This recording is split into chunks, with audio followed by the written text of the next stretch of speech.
Dinner unfolded under dim lights as applause echoed and the cake was brought out. Written across it, "Congrats to the real star, Zoe." Jenna stood frozen, still holding the mic. She didn't need anyone to explain, this wasn't a mistake. It was the first crack in something she thought was unbreakable. The restaurant buzzed with soft music and clinking glasses. Tucked into a cozy booth under warm string lights, Jenna sat surrounded by her closest family and a few coworkers. She'd chosen this place deliberately, intimate, unpretentious, the kind of spot that made promotions feel real. She had barely touched her wine when the waiter arrived with the cake, grinning as he set it down at the center of the table. "Congrats to the real star, Zoe," the frosting read in gold script. For a second, no one moved. Jenna blinked. Her name was supposed to be on that cake. Her promotion. Her night. Then came the chuckle. "She's always had the spark, huh?" her dad said, not maliciously, just amused, like he'd seen a magic trick.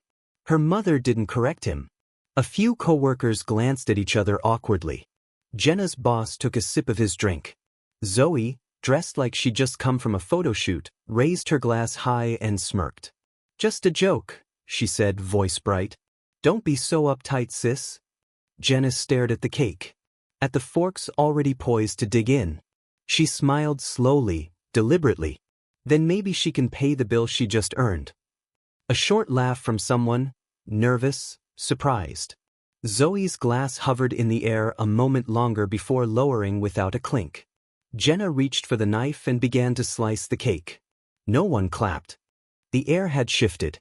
What once felt like a warm celebration now held a weight no one could quite name. Forks clinked without enthusiasm, conversation dwindled into low murmurs. Jenna's coworkers, seated toward the end of the table, exchanged quiet glances and half-hearted smiles, unsure of the joke, or if it had even been one. Zoe scrolled through her phone, replying to messages with one hand while spearing a piece of cake with the other, utterly unfazed. Her earrings caught the light, glittering with every smug tilt of her head. Jenna's mom reached forward with a bright, brittle voice. "Let's not ruin the evening, okay? We're all so proud of you, sweetheart." Jenna nodded. "Thanks, Mom," she said softly, though her voice barely reached across the table. Someone tried to shift the mood. Dad mentioned a funny story from work, and a few obligatory chuckles followed. But it was like trying to light wet matches. Jenna watched it all play out. The polite laughter, the stolen looks, the clumsy deflections. Her promotion had been demoted into an afterthought. Voiceover. This wasn't a dinner. It was a performance. And I was the prop. She smiled when people made eye contact, refilled glasses, and asked her boss about his vacation plans. She played the role expected of her, gracious, composed, the mature one. But every second scraped against something raw. Beside her, Zoe leaned over and whispered, just loud enough, "You take things too personally. It's why you're so tense." Jenna didn't respond. Instead, she cut her steak in perfect, measured slices as if the precision might hold her together. Outside the window, the city moved on, cars passing, people laughing, unaware that inside this little restaurant, a woman was slowly realizing that some wounds don't bleed. They freeze. The morning sun crept in gently through the blinds, but the peace it brought didn't reach Jenna. Her phone buzzed violently against the nightstand. 43 missed calls. A dozen texts in all caps from her mother. "Jenna, what did you do? Call me." And one voicemail from Dad. "Call me now. Zoe posted something about you. It's bad." Jenna sat up slowly, her pulse already racing. With trembling fingers, she opened Instagram. There was Zoe's latest post. A black and white selfie, eyes red, mascara smudged. Artfully raw. Pain framed. The caption burned like acid. "Some people can't handle your light, so they try to dim it. I forgive you, Jenna." A white dove emoji. A broken heart. Over 18,000 likes in just 3 hours. Jenna stared at the screen, breath caught somewhere in her chest. She scrolled through the comments. "You deserve better, Zoe. Some sisters are just jealous. Can't believe family would treat you like this." Each word felt like a brick stacked against her throat. She hadn't yelled. She hadn't even raised her voice. All she did was exist. But in Zoe's world, that was enough to be rewritten as the villain. The explosion hadn't been loud. No slammed doors. No thrown glasses. Just one post. A single, calculated image. And now Jenna was the monster in someone else's fairy tale. They say some wounds freeze. But this one burned. Quietly, deeply, like frostbite you don't notice until it's too late. She locked her phone and sat in silence. Not angry. Not crying. Just hollow. Because what do you even say to the world when your own blood decides to light the match and hand you the ashes? Jenna sits at the kitchen table, untouched tea growing cold beside her.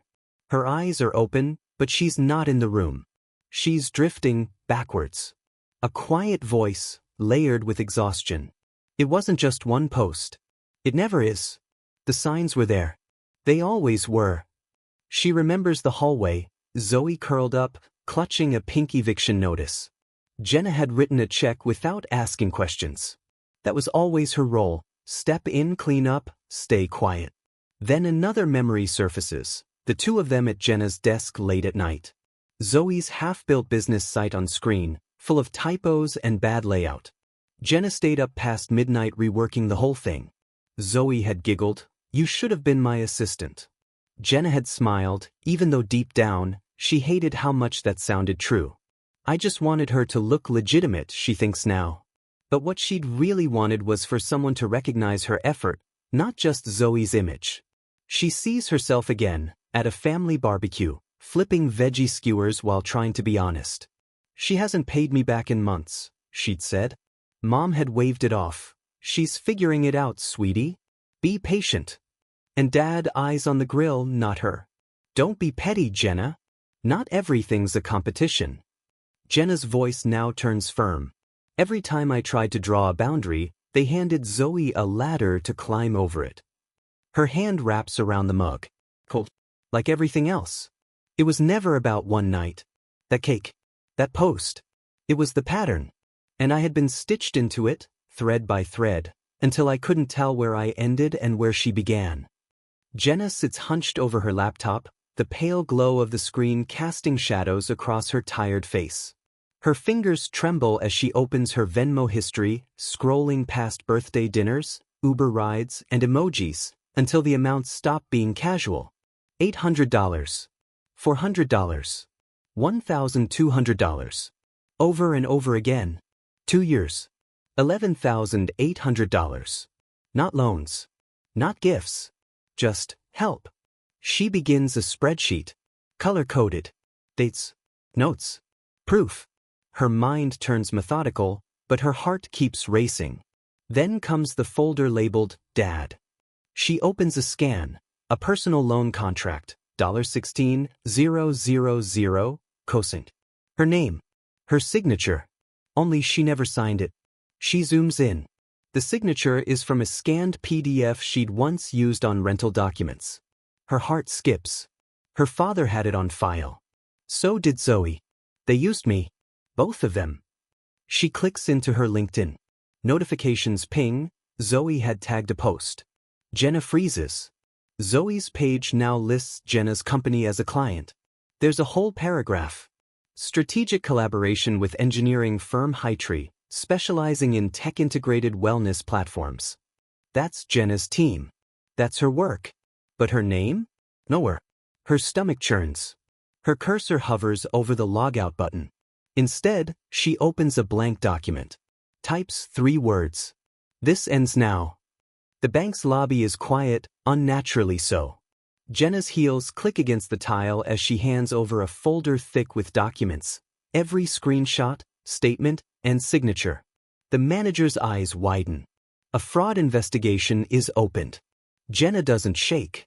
By noon, she's on a Zoom call with HR. She walks them through the LinkedIn post, the fake contract, the misused brand name. Her voice is calm. Her spine is steel. By evening, Zoe's world begins to shake. Her biggest brand deal, a luxury skincare label, pulls out.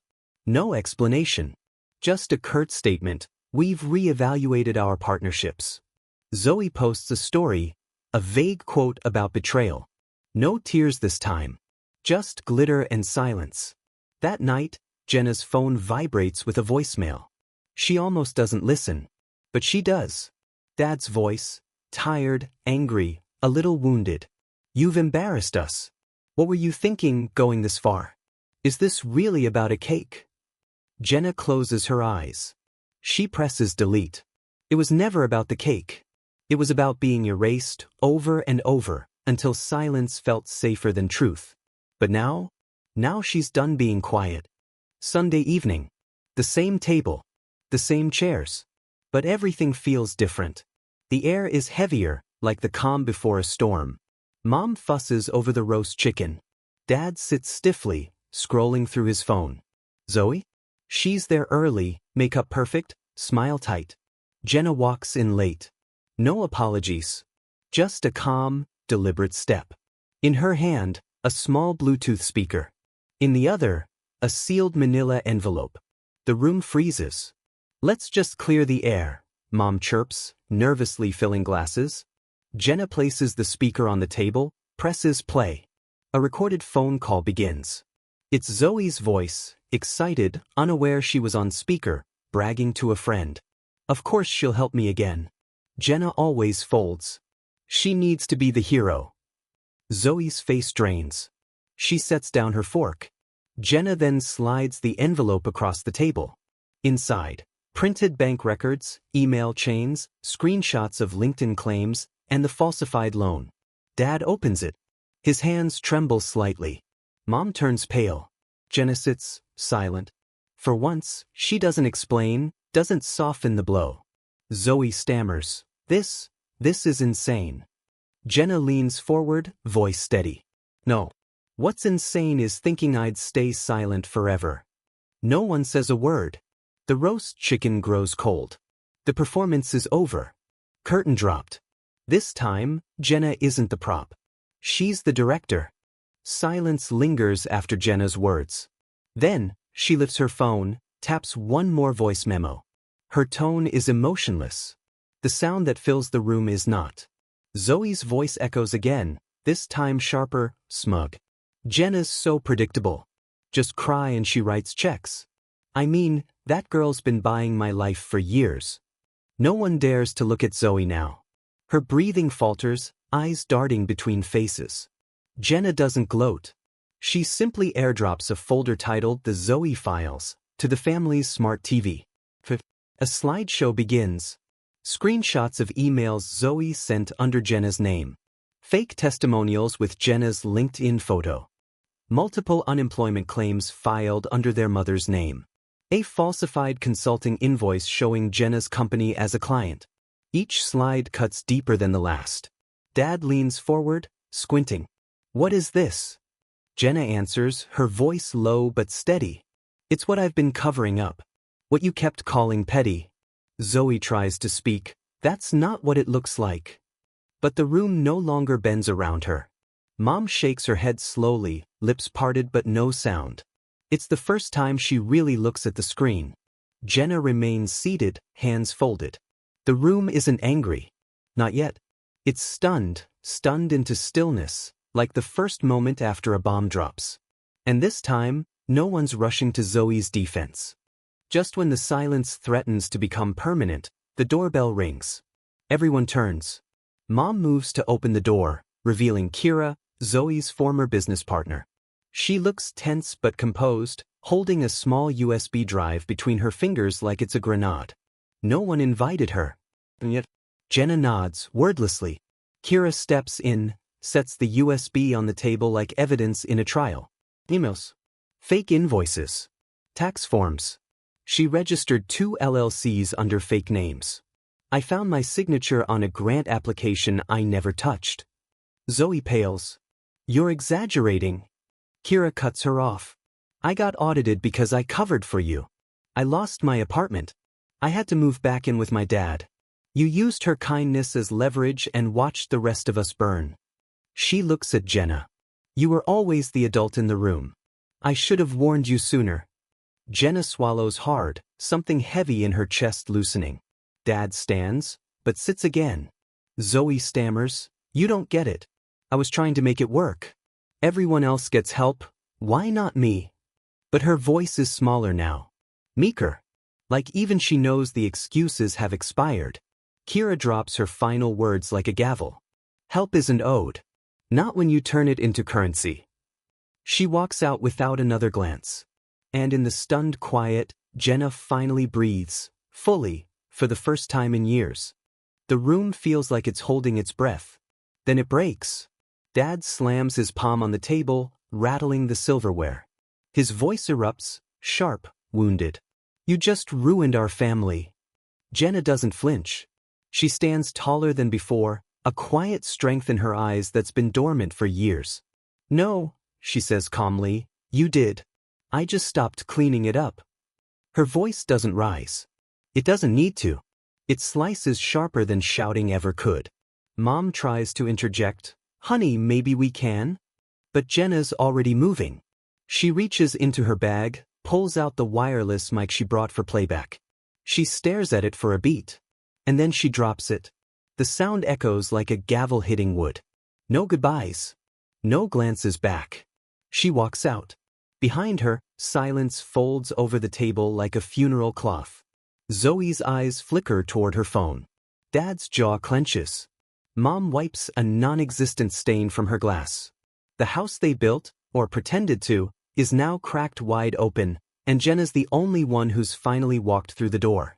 Out into the cold. But also into clarity. Into peace.